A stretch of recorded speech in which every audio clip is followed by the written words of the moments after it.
नमस्कार, मोहिनीज किचनमध्ये आपले सगळ्यांचे पुन्हा एकदा स्वागत आहे।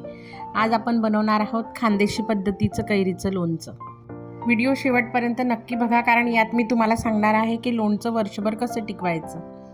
आणि आता आपण पाहूया लोणच्यासाठी काय काय साहित्य लागतं। 5 किलो कैरी, 2 किलो तेल, 300 ग्राम लाल मिर्च पावडर, 50 ग्राम सुकी लाल मिरची, 100 ग्राम हळदी, 1 केजी टाटा नमक, 500 ग्राम राईची डाळ आणि 100 ग्राम मेथी डाळ, 50 ग्राम लौंग मिरी आणि 50 ग्राम लसण। चला आता बनवायला घेऊया। लौंग मिरे आणि बडीशोप एक एक करून मिक्सरमध्ये वाटून घ्यायचं। खूप एकदम पावडरही नाही करायची, थोडं जाडसर जसं मी दाखवते ना तुम्हाला त्या पद्धतीने। त्यानंतर लसण पण मिक्सरमधून बारीक करून घ्यायचा। लसण दोनदा करून करावं लागेल, कारण 500 ग्राम म्हणजे तो जास्त आहे थोडा व्यवस्थित। आणि लसण तुम्ही नसाल खात तर नाही टाकला तरी चालेल, ऑप्शनल आहे।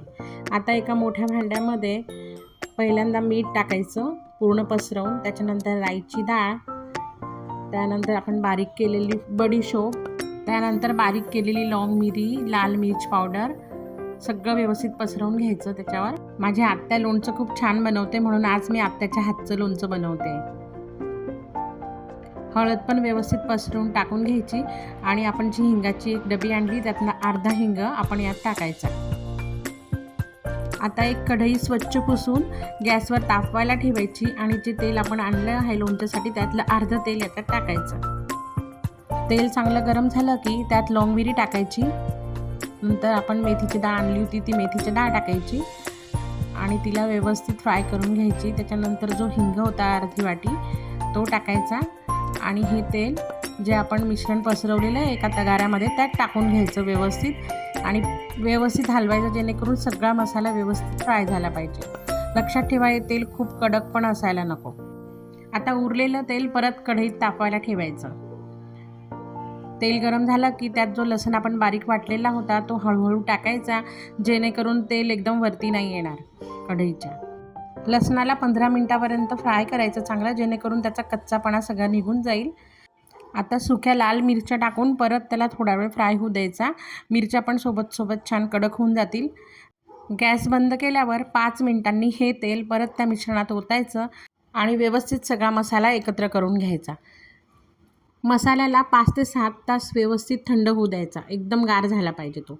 त्यानंतर त्यात हळूहळू थोड्या कैऱ्या टाकत जायच्या आणि व्यवस्थित मिक्स करत जायचं, जेणेकरून प्रत्येक कैरीला व्यवस्थित मसाल्याचं कोटिंग झालं पाहिजे।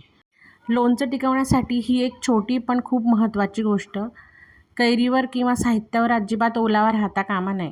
कैरीच्या फोडींना 3-4 तास सुक्या कपड्यावर पंख्याखाली पसरवून ठेवायचं, म्हणजे त्या सुकून जातात नीट। लोणचं बरणीत भरताना आधी थोडं मीठ टाकायचं आणि मग वरून लोणचं भरायचं। मला लोणच्यात थोडं तेल कमी वाटलं, म्हणून मी नंतर परत तेल गरम करून थंड करून लोणच्यात टाकलं। लक्षात ठेवा तेल ना लोणच्याच्या वरती यायला पाहिजे, तेव्हा ते लोणचं वर्षभर टिकतं। बस आपलं झणझणीत खानदेशी पद्धतीचं लोणचं तयार आहे। तुम्ही ही रेसिपी नक्की करून बघा। आवडली तर व्हिडिओला लाईक करा, तुमच्या मैत्रिणींना शेअर करा आणि अशाच पारंपरिक रेसिपीसाठी माझं चॅनल मोहिनीज किचनला नक्की सबस्क्राईब करा। पुन्हा भेटू अशाच एका छान रेसिपीसोबत। तोपर्यंत स्वतःची काळजी घ्या।